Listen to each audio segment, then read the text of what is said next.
সবাই জীবনে অনেক কিছু করছে, অথচ আমি কি শুধু পিছিয়ে পড়ছি? জীবনের একটা সময় আসে যখন মনে হয়, আমি কোথায় যাচ্ছি, কি করছি, কেন করছি? এই প্রশ্নগুলোর কোনো উত্তরই আমার জানা নেই। চারপাশে সবাই বোধহয় এগিয়ে যাচ্ছে, সবাই নতুন কিছু শিখছে, ভ্রমণ করছে, ক্যারিয়ারে সফল হচ্ছে।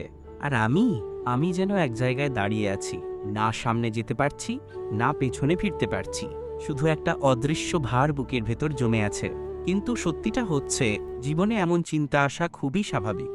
এমনকি যারা সফল বা সেরা মানুষজন, তারা অনেকেই জীবনে এই কনফিউজিং সময়টার মধ্যে দিয়ে গেছেন। এই সময়ে কি করা যায়? একবারই মনে রাখতে হবে, জীবনের সবার গতি এক নয়। যে বন্ধুটা এখন বিদেশে, সে ভিন্ন পথে হাঁটছে। যে ক্লাসমেট এখন চাকরি করছে, তার স্বপ্ন আর আপনার স্বপ্ন হয়তো এক না। আপনার জীবনের ঘড়ি কেবল আপনার জন্য চলে। অন্যের সময় দেখে নিজের জীবনকে মাপার কোনো মানে হয় না। তাই দেরি হলেও চিন্তার কিছু নেই, আপনি নিজেকেই খুঁজে নিচ্ছেন। এটাই আসলে সবচেয়ে বেশি জরুরি। দুই, সঠিক দিক না জেনে দৌড়ানো মানে সময় নষ্ট।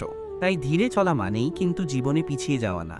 অনেক সময় নিজেকে বোঝার জন্য একটু থেমে থাকা দরকার বা ধীরে চলা দরকার।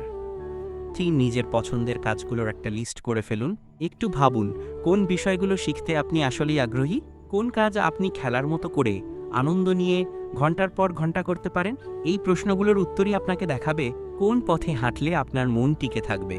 আর মন যেখানে স্বস্তি পায়, সেখানেই নিজের আসল পথ খুঁজে পাওয়া যায়। 4, শুরুটা ছোট হোক, কিন্তু নিয়মিত হোক। নিজেকে বলুন, আজ নতুন একটা জিনিস শিখব, বা এই সপ্তাহে নতুন কোনো স্কিল প্র্যাকটিস করব। জীবনে বড়সড় পরিবর্তনের দরকার নেই।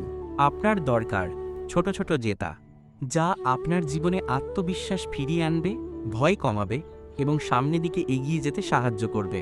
মনে রাখবেন, কনসিস্টেন্সি বিটস ইন্টেন্সিটি। প্রতিদিনের ছোট ছোট চেষ্টাগুলোই একদিন বড়সড় ফল এনে দেবে। আর হ্যাঁ, চারপাশের সবাই কিছু করছে বলে আপনি পিছিয়ে আছেন এমন না। হয়তো আপনি একটু ধীরে হাঁটছেন, কিন্তু নিজের মতো করে গড়ে তুলছেন ভিত।